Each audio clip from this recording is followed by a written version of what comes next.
Okay guys, I will show you our subdivision.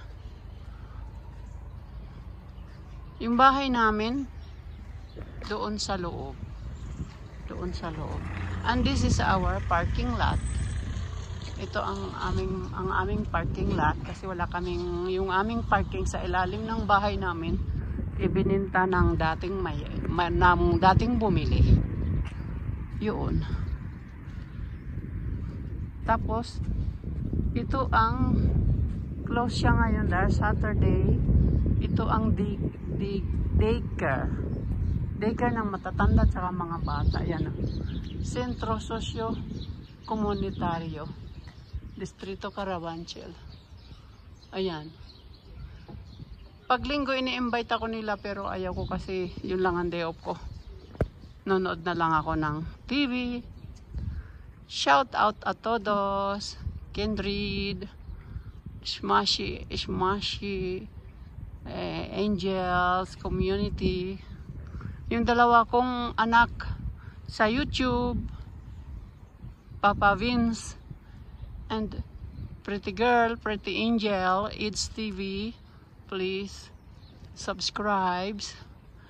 Kindred, #1 super chatter in the Philippines. Oh, thanks to him, thanks to all. Mataas na ang subscribers ko. But as I've said guys, papang charity ko ang subscribers ko. Yun. Ito ang aming basketball court. Instalasyon Deportiva Caronte.